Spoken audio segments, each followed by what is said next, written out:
This is a Sandy Boy Productions podcast.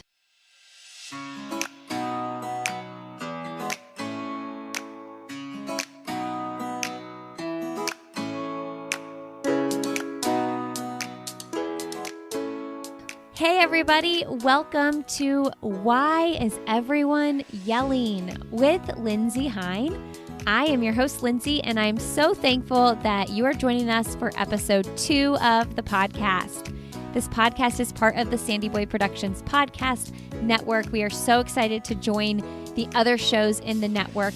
Currently, we have All Have Another with Lindsay Hine, the Up and Running podcast with Lauren and Abby, and the Illuminate podcast. So today you're listening to episode 2, and my guest is Katie Crenshaw. Katie is a mother of 3.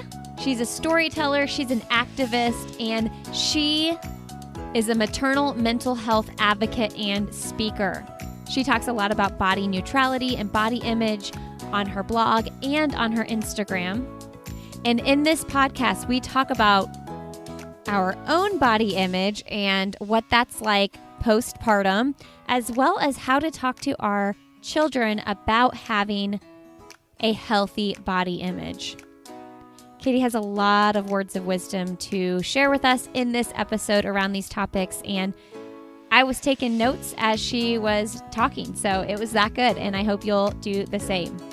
You can find Katie on Instagram. She is Katie M.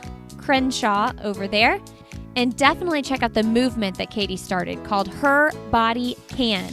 It promotes feminism and body neutrality, and she has a book called Body Can Books. That is a best-selling children's book series that aims to encourage our girls to create a reality for themselves in which they love themselves and their bodies for exactly who and what they are. All right, friends, I hope you get as much out of this conversation with Katie as I did. And if you love this episode of the podcast, make sure you share it with your friends and help us get the word out about this brand new podcast. And if you would be so kind to leave us a rating and review wherever you are listening, that would be super helpful as well. All right, friends, enjoy my conversation with Katie Crenshaw. Well, today on Why Is Everyone Yelling? Katie, did you even know that's what the podcast was called? That's amazing. I feel like I think that multiple times a day. Today on Why Is Everyone Yelling, we have Katie Crenshaw on the show. Welcome to the podcast, Katie. Thank you so much for having me. I'm excited. Yes, I am so excited for this conversation. You are doing so many great things with Her Body Can, and your Instagram alone inspires me. Thank you for everything that you're putting out into the world. Oh, thank you so much. Sometimes I feel like it's a mixed bag, but all headed to the same place. So that's the goal. I love that, though, a mixed bag, because we're not all one thing or two things even. So I love that you're putting, all the different little pieces of your life out there. Thank you. So let's introduce you to the listeners. You're the mom of 3, and I would just love to hear a little bit about your family and your journey to parenthood. Yeah, so I have 3 kids, 11, 5, and 3. My oldest turned 11 today, so I'm in my feelings about how old I feel. Oh, totally. he's like, I feel like most of my friends have younger kids. So I'm like, who can talk to me about puberty, mood swings? I don't know what I'm doing. But yeah, so we're 11, 5, and 3. We're in all different stages. And Grayson, my oldest, actually is from a previous marriage. So I was actually a single mom for a couple years. And then I had 2 more starting in 2015. So we live in Metro Atlanta. And yeah, it's always crazy, especially this year. Oh, totally. I resonate a lot with what you said about having like the 2 different, you're in kind of like a little bit of a bigger kid phase and a little kid phase, because my oldest, he's 8, so he's younger than yours, but my youngest is 2. And oftentimes I feel like I'm pulled in these 2 directions, like the big kid stuff and the little kid stuff. And I have mom friends that have kids the same age as my big kids, but not my little kids and vice versa, like little kid parents, Yeah. but not big kid parents. And it's hard to kind of find someone that is both. Oh yeah, and it's always a battle like when we go to do things outside the house because it's either good for the little kids and he's bored or it's good for him and not appropriate for little kids. So it's like there's never anything we can all do and all have fun. Oh, totally, totally get that. Sometimes I'm like on the floor with my little guys and I'm like, how am I still in the phase where I'm crawling on the floor with kids when I have, my oldest is only 8, but still like I Yeah. feel like I've moved on to we're going to sporting events and things like that. And I am Yeah. on the floor with a toddler at the same time. It's a weird people don't talk enough about that.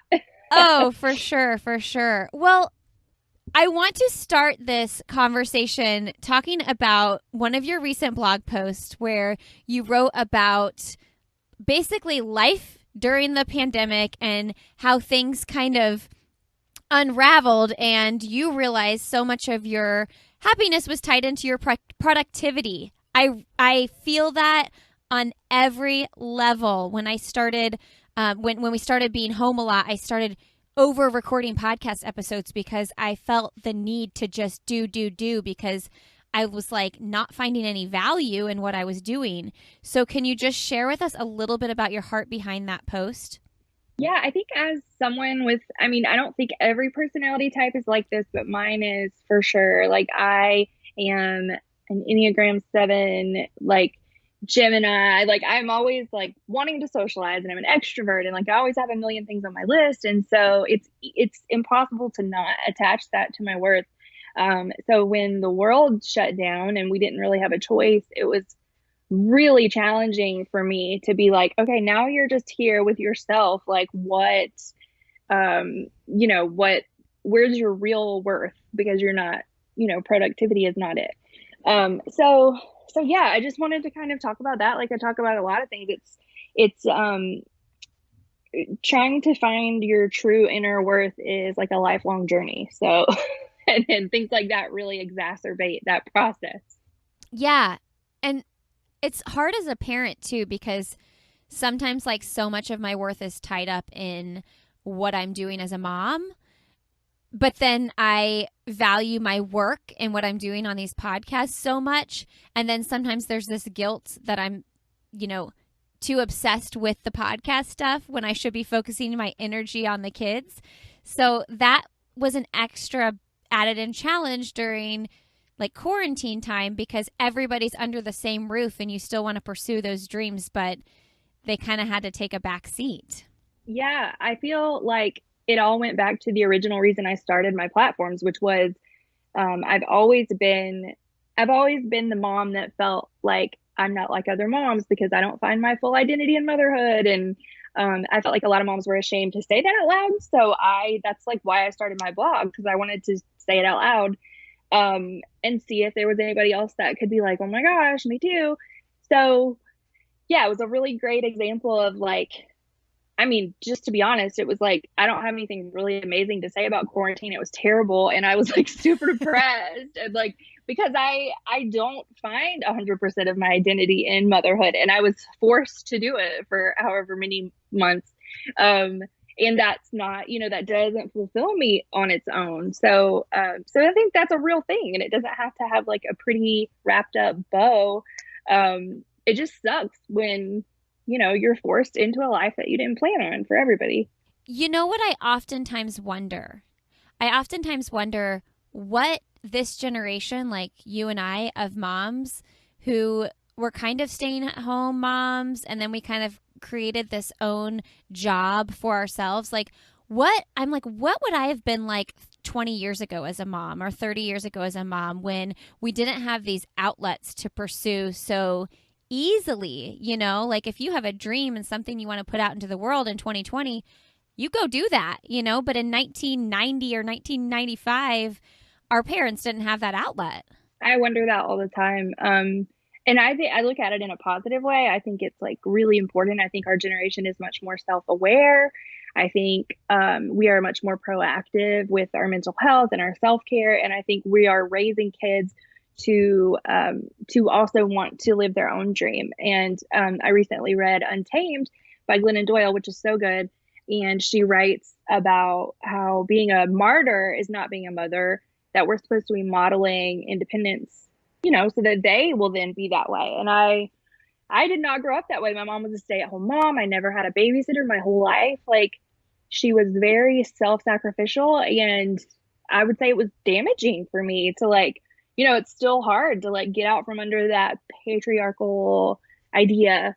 Even, just shaming myself. So yeah, I think I feel good about it. I think that our kids will have a lot better tools going forward. Oh, for sure.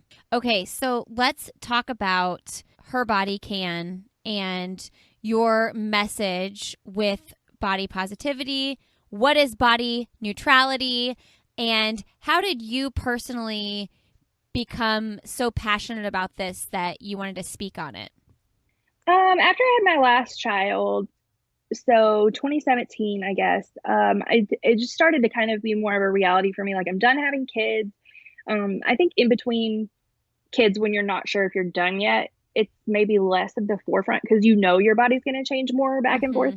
So I think after the third, I was like, okay, well, this is your body now. Like, okay, so what do we do? And, we go through the battle. We all do this of like, all right, did I go on some drastic diet?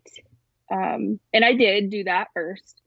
Like, well, this is my permanent body. So like, let me lose as much weight as I can. And I did that.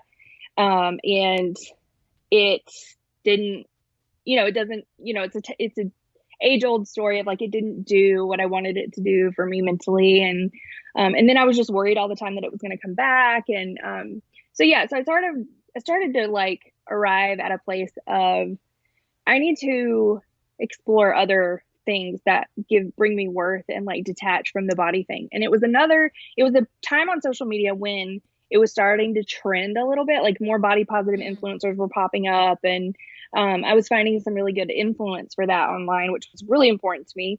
And I always recommend that, like, follow people who are anti-diet culture.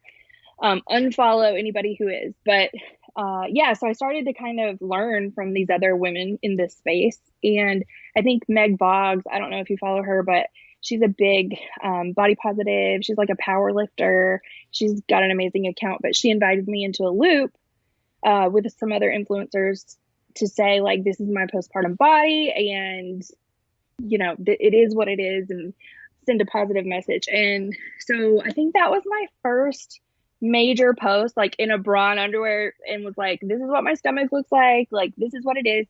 And it just got such a huge response that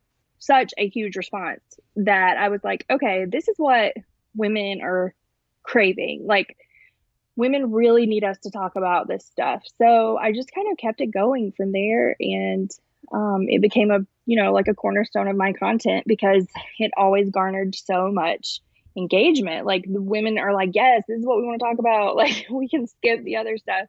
And yeah, it's just kind of grown from there. So in 2018, I guess, I was like, well, I'm going to start a hashtag Her Body Can and encourage women to talk about what their bodies can do, and not, let's take the attention off of what we look like and let's talk about like everything our bodies have done for us.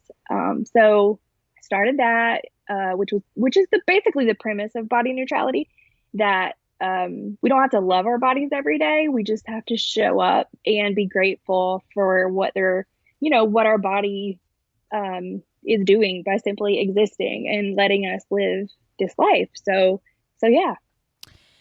I love hearing that, because I think in the message of body positivity, there is a lot of that. Like, of course, you want to love your body, and I do love my body.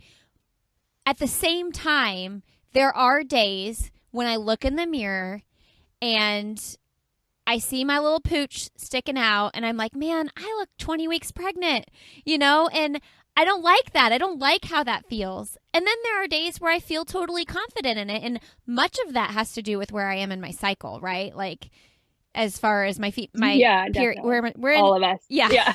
When is the period coming? Because that has a lot to do with it. But I do think there's this like healthy balance of being able to say, I'm uncomfortable today, and acknowledging that, right? Yeah, I think the work is in showing up, and there's none of us. Every single major body positive influencer I know has bad days.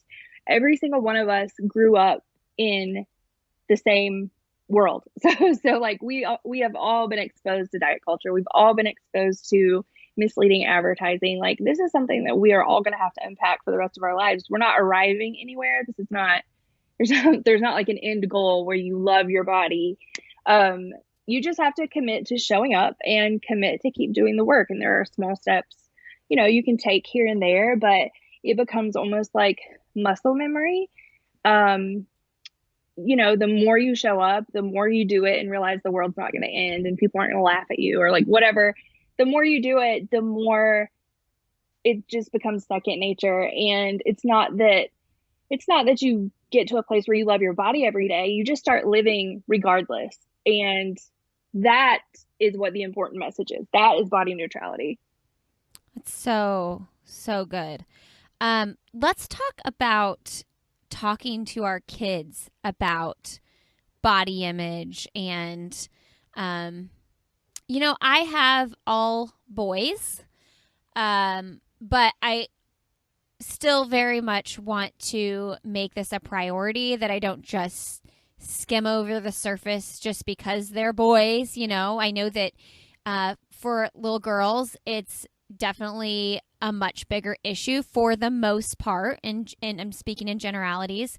But I want to make sure I'm doing this right. And, with my oldest being 8, I feel like, bodies are changing soon, like boys or girls. So I feel like I want to make sure that I am doing this well. So your oldest is 11. So you have is it boy, girl, girl, or boy, girl, boy? Boy, girl, boy. Boy, girl, 2 boys. Boy. Okay. So you're going to be doing this for both. But talk to me just like, what are your first fresh thoughts about this topic in general? Well, as you've probably learned already with an 8-year-old, there's a lot we cannot control. As much as I run a house that is very, we love everybody. My house is over the top. Their mom is an activist. Like, they still come home with stuff from school. So like you can do as much as you want at home and you still have to, battle the things that their friends are telling them because they have other parents that are fat phobic or that are racist or whatever, like we still have to do that. So first of all, keep in mind that like, it's not like you can set the foundation, but they're still going to be in the world. They're still going to be exposed to the world. So I have always really been an advocate for just modeling the right behavior because when I think of my childhood, I don't really remember what my parents told me to do. I remember what I heard them say about themselves. So I remember conversations at the dinner table with my grandparents about like what diets everybody was on and why this person couldn't eat this and why this person was going to pass on the bread. And like, I remember that vividly and wondering why that's bad or why calories are bad or why do we need diet things. I remember that. I don't remember what they like told me. So I think it's mostly important to watch out what you're saying about yourself in front of them.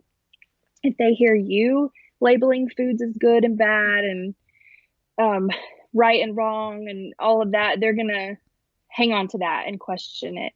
So that's the first thing. Also, commenting on other people's bodies. Like, don't say, oh my God, she shouldn't be wearing that skirt when some lady's walking across the parking lot. Like everything like that, especially for boys, because so many women have told me that, a lot of this comes from wanting to be attracted to the opposite sex and feeling like, nobody's going to be attracted to them if they're heavier. And so I think it's especially important for boys to appreciate all body types, from an attraction standpoint, because obviously women of all sizes are beautiful. So yeah, I think it's a lot of modeling behavior. When we talk about food, I know that Grayson, my 11-year-old, he had one of the grades they started learning about calories and like nutrition or whatever. And of course, in school, they barely teach them anything. It's just like, here's a food pyramid and like it's whatever. So he comes home and he's like counting calories in the pantry, and I'm like, what is happening? And he's like, no. I can't have this. It's too many calories. And I'm like, no, we need calories. So So you definitely have some undoing of what they're exposed to, and I explain like, no, we need calories. I couldn't run a marathon without calories. Like your brain doesn't work without calories. Um, it's important that they know that food is good and that there's no moral value in food. And then everything in moderation. I messed up with Grayson when he was my first, and I was a psycho, and I did not even let him have juice until he was like 5, and he had no sugar. I was like crazy, and he like still hoards like treats because I didn't know better. Like I restricted him so much that now he will like hide cookies in his room. And it's like and I can see that that's a direct result of me restricting him. I didn't know better. So with my other two, like we don't do that. Everything in moderation, and they don't feel like they need to hide it. So yeah, that's the big thing for me. First of all, I love that you just called it out. Like, I messed up, because I think we all need to do that, right? Like, like things I was The doing. poor first kid. Yeah, right?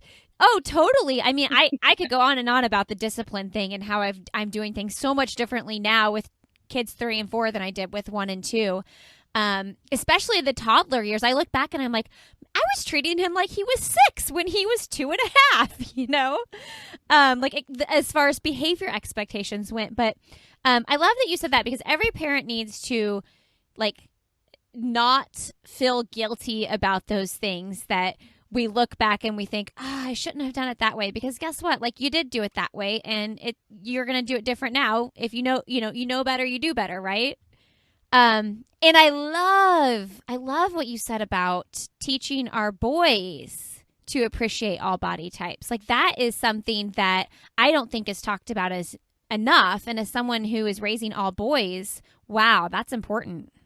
It really is. I think a lot of it comes from, if we're honest with ourselves, like we can work on dismantling diet culture and like not being fat phobic, but at the end of the day, it still is internally hurtful to feel like the general narrative is that, women in bigger bodies are not attractive. Like at the end of the day, and not even just to the opposite sex, like I misspoke, but like attractive to anyone. You want Sure. to feel like you're attractive if you're someone who wants to be like, in a partnership with somebody at some point. And so to feel like society is telling you that you're not and you don't deserve that, this is something that's going to take a long time to shift. But just having bigger bodies more visible, like overall, I think our boys are going to have a different outlook than we did.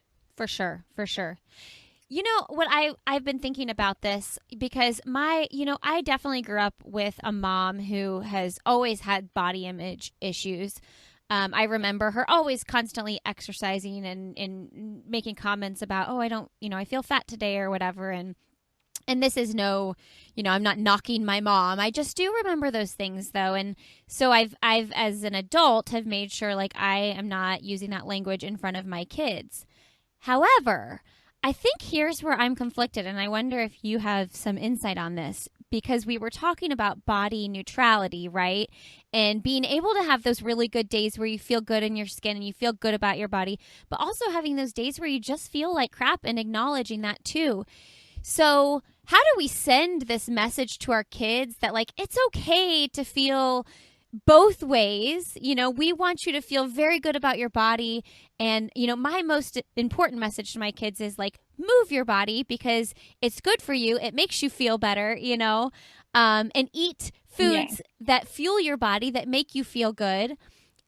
But like, how do we, because you also don't want to have this like expectation that, oh, yep, of course, you're going to love your body, because you're going to have feelings and times in your life, especially in the teenage hormonal years, where you just aren't going to feel great. Yeah, I mean, we are very open about mental health in general in my house. So like everybody's willing, I mean, everybody's perfectly like it's acceptable to have all kinds of coexisting feelings. My kids know that. I don't know. I think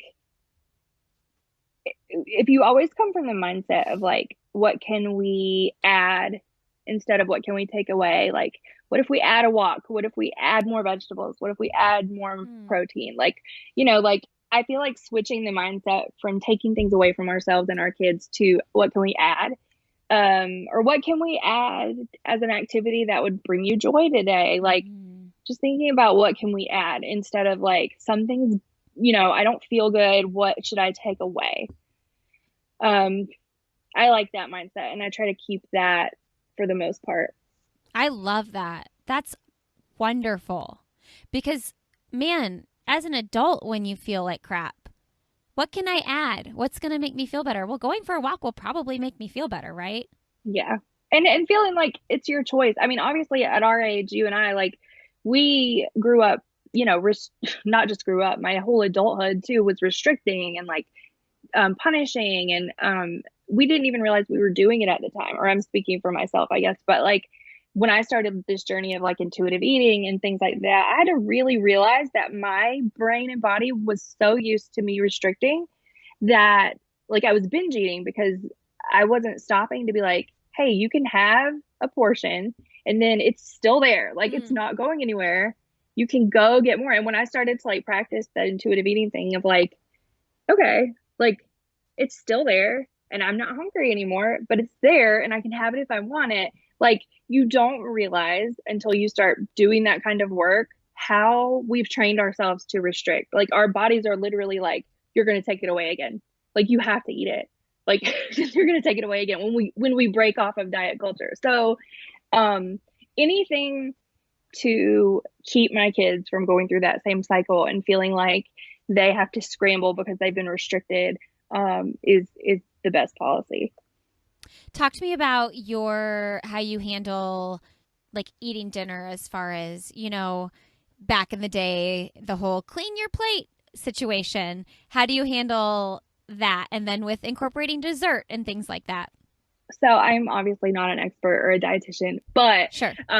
we I just sort of let my kids eat when they want to eat. I know this is like a lot of moms are probably like gasping right now, but when my kids are hungry, I let them eat. I don't necessarily make them wait unless it's like 30 minutes until dinner and I know that like they're about to eat. Yeah. Like, okay. But for the most part, kids are snackers naturally, and I feel like there's a reason they're snackers naturally. Like they want little bits of food every couple hours, and so I let them do that for the most part. And we do all my kids have like genetically terrible teeth. It's a whole thing. So they just know like if they have sweets that they have to immediately like brush their teeth. So, yeah, we don't really restrict, but then again, it's not like they just want to sit there and eat it all day. They know it makes them feel bad if they eat too many cookies or whatever. It's just kind of a natural thing. Like they want a treat, but they've never like asked me to sit there and eat a bowl of candy. So I might stop that, but but yeah, we just kind of eat. We don't have a lot of structure around eating here. Yeah, I think about that sometimes when one of my kids is trying to eat and like dinner's going to be ready sort of soon. I think about that hangry feeling I get, when I'm like at a restaurant or it's taking longer, the wait's really long and I'm like, "Oh my gosh, I just need food," and I'm starting to get really angry and mad and I think, "Okay, I don't want my child to start feeling like that for them and for me because that's just going to flip the whole house upside down." Well, and I think really basic, like it's part of conversation, really basic nutrition facts. So like my 11-year-old is, prepubescent and he's like hungry all the time and he'll eat so many carbs and be like, I'm still hungry. And so I'll be like, well, then you need to eat some beef jerky or like some boiled eggs, like you need protein. So I help them make snack choices based on like, that's not going to fill you up. You're going to be hungry again in 20 minutes. Like just basic facts. If you don't eat breakfast, you're not going to be able to think as well in school. Like food matters and it's really important. So like explaining different, groups of food and why they all matter is also helpful, even in those conversations about snacks. Oh my gosh, my 8-year-old ate like 4 bagels yesterday, like one right after the next. And that's totally why, because he wasn't getting the protein that he needed to like really feel full. And I I oftentimes know, tell like, him, you're still going to be hungry. yeah, I oftentimes tell him, I'm like, also drink water. Like, drink a big glass of water. My kids, and like that is my number one phrase is like, have you had enough water? Have you Yes. had enough water? Oh, you have a headache? Have you drank any water today? Seriously. Okay. Tell us about your book, your Her Body Can book.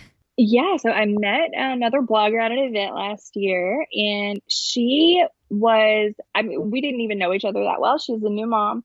And we just kind of got into the conversation around my platforms and body positivity. And she was new to shopping for kids' books. And she was like, I just feel like there's not a lot of body diversity with like main characters in books. And I was like, yeah. And she was like, we should write a book together, like just for fun. And I was like, yeah, sure.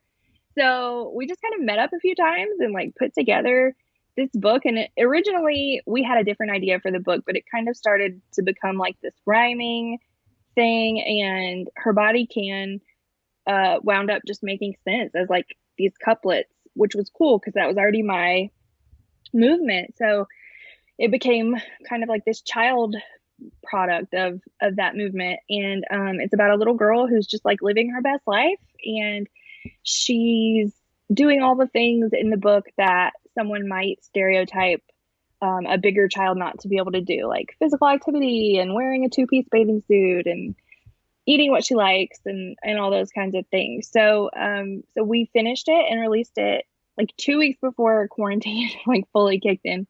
And but it actually did really well. It was like #1 on Amazon like within a day or two. And yeah, it's done really well. Like the Kelly Clarkson show had us on there to talk about it this summer. It was really just totally unexpected that it would blow up like that. But I mean, moms without kids were even buying it, and they were like, oh my gosh, like people have got to listen or have got to get this book. Like we all needed this as kids. And so yeah, it was huge response, and we were so happy with it. Wow. Congratulations. Thank you. So did the Kelly Clarkson show like reach out to you, or did you go through a like were you published through somewhere, and were they pitching people? We were self-published.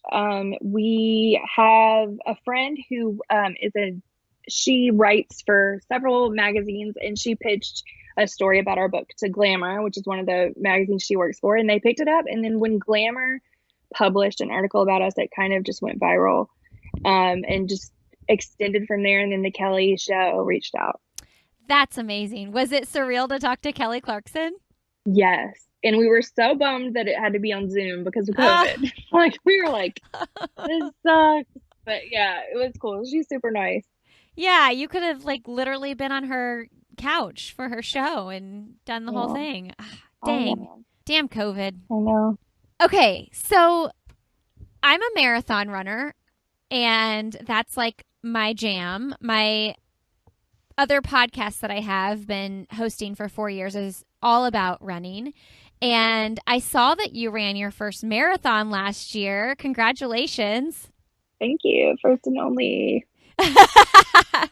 Now tell me, I have to ask, since, I'm like combining my two favorite things, running and parenthood, but how did running that marathon change you, and why did you decide to run a marathon?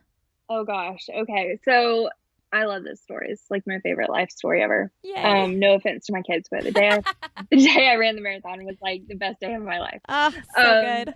So it was actually like kind of everything falls under this umbrella, of my ridiculous life and whatever. But I was reached out to by a brand, which is normal based on what I do, for a sponsored job. And they're like, we need to get on a call. It's kind of weird. I was like, okay.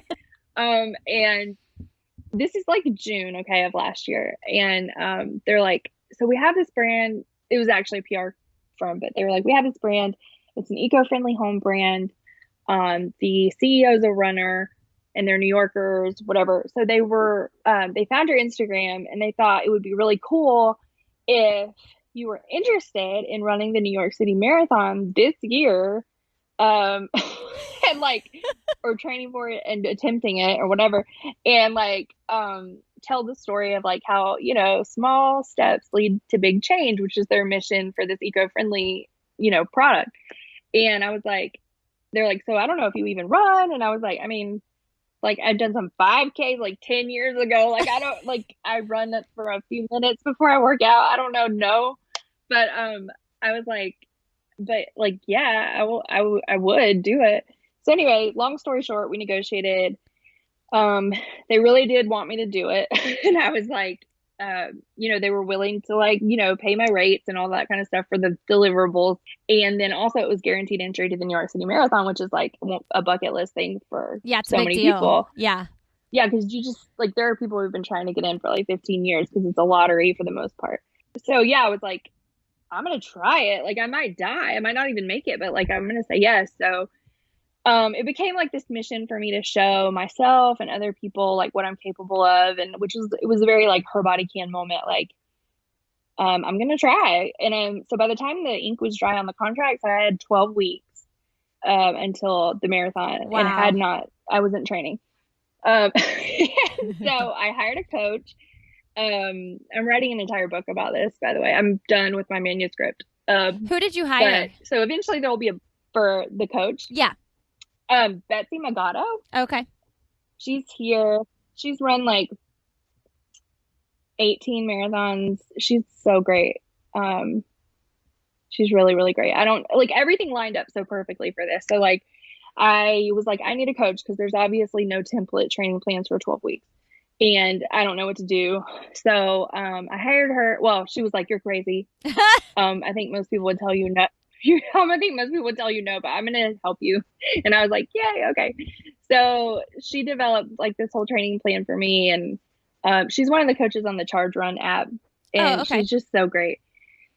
But she had me doing crazy stuff. And I was doing like double long runs on the weekend. If you're curious from a running standpoint, how I did this. So I was like, so at the end, I was like running a full marathon over 2 days instead of like 20 miles in one day. So it was really awful. And there were times I wanted to like throw myself off because I had to run on the treadmill a lot because it was like 100 degrees outside. And running 10 miles on a treadmill is like not fun. And I was like, well, I could hurt myself. I could just fall off. And then it wasn't my fault and I'm injured.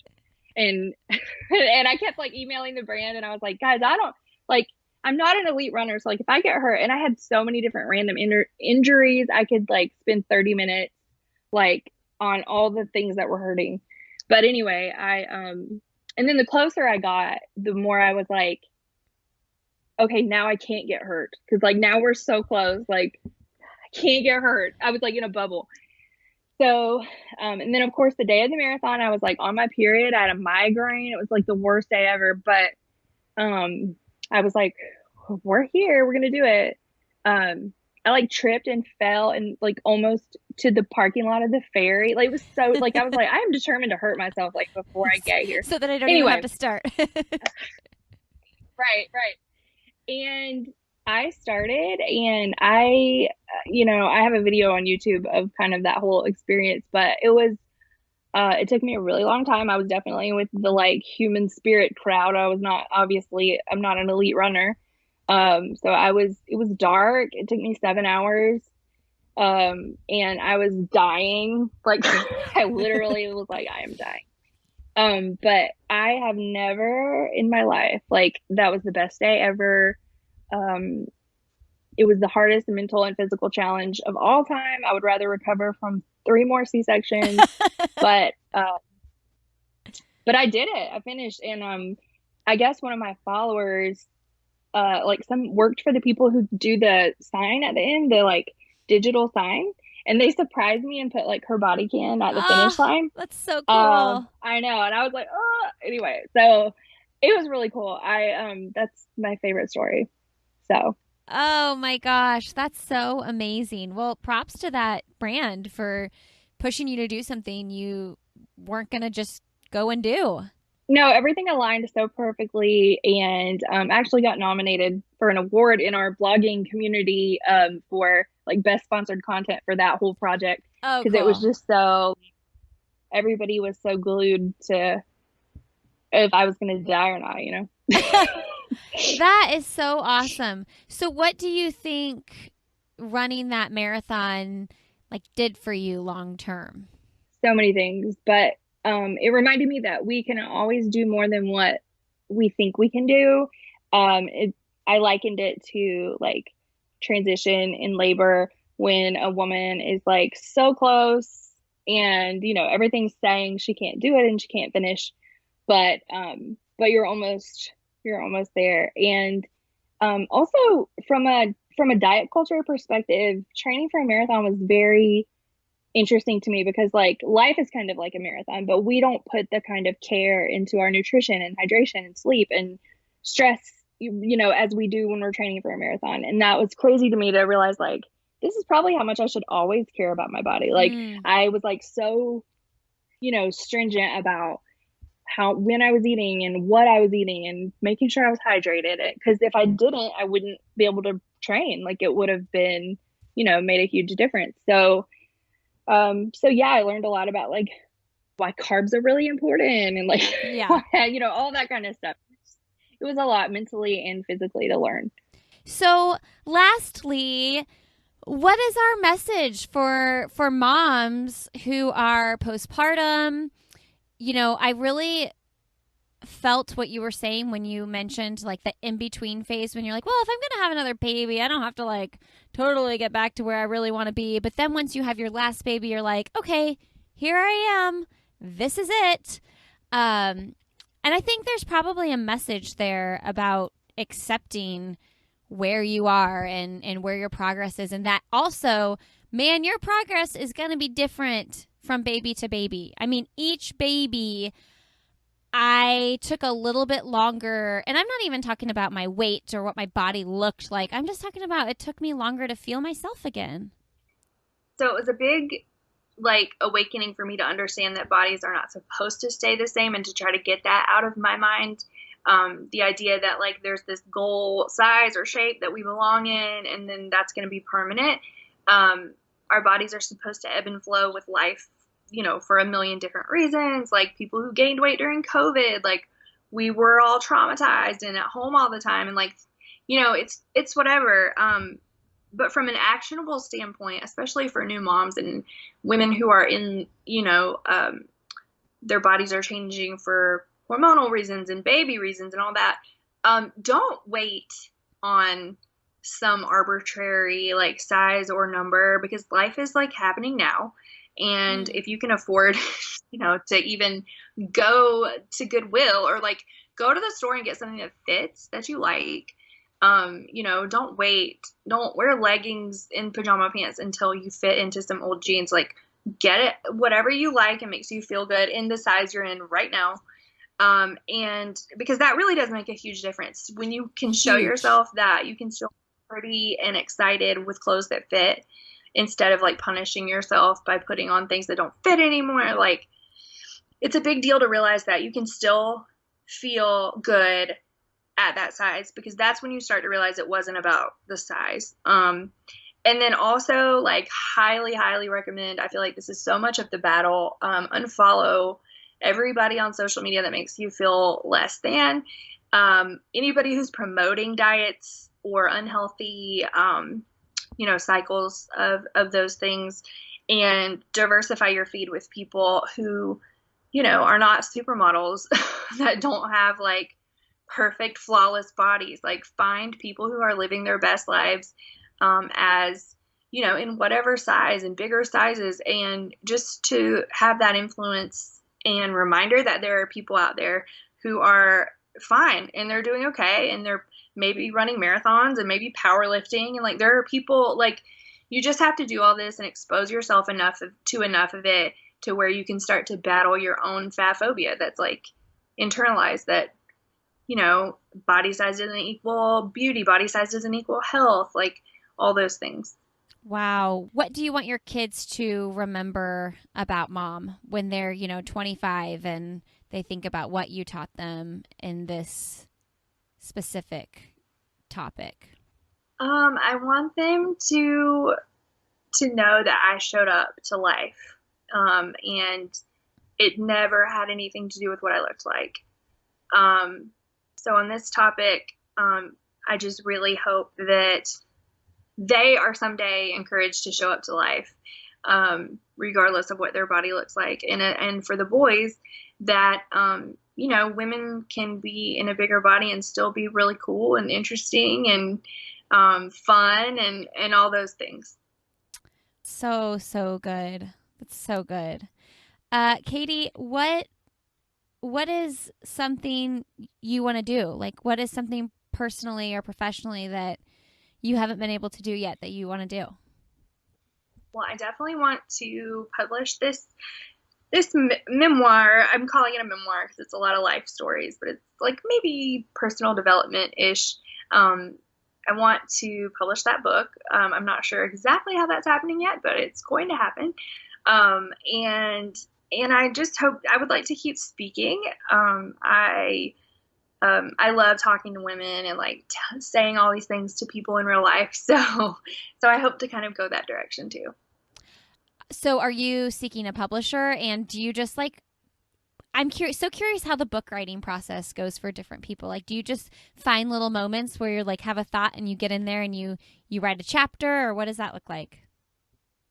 Some people might do that. I had trouble doing it that way. So literally when quarantine started, I wrote the whole book. And like I literally just sat here in this chair and wrote the whole book over the course of like 3 months. So I was more of like, I have to sit down for hours at a time and like really take chunks out of it. And also for me, I was talking a lot about my life story, which is like traumatic. So it was like not easy to just sit down and like write. Sure. Yeah, but I'm glad it's done. I don't know exactly. There are multiple like publishing routes you can take, and I'm not exactly sure which one I'm doing yet, but yeah. What's the best, most recent book you've read? I just started Atomic Habits. So I just started it, but I would say like hands down the best book of 2020 is Untamed. I've read it like 3 times. Mm-hmm. It's really good. I listened to it on audio. I'm actually reading Atomic Habits right now too. Are you really? Yeah. That's so funny. I always read a couple books at once, and that's my like do good at life book, right? That's all my books. I just finished Essentialism though, and I'm about maybe a third of the way through Atomic Habits, and I'm like, I mean, it's not the same book, but a lot of like similarities, and I'm like, maybe after this one, you can walk away from the like self-helpy, like this is how you should organize your life books for a little bit. You've read a lot of them now, Lindsay. Yeah, I know what you mean. Do you have a kid's book? Obviously, we are recommending your Her Body Can book, but do you have any kids' books that one of your kids has especially loved? Well, we love The Rainbow Fish around here. That's like a classic. And then we love Dear Girl. Charlie loves Dear Girl. We do that one a lot too. Oh, we have Dear Boy. It's so good. So good. Both of them are so good. Oh, I would say sometimes I forget about that book, and I would say that is definitely one of my favorite kid books, Dear Boy. Yeah, and there's a Dear Girl too. Yeah. Oh, that's such a good book. All right, Katie. Well, this has just been a joy, and there's so many things that you said that I want to carry with me in my own parenting. I mean, one of the things that sticks out to me so much is the what can we add to bring you joy.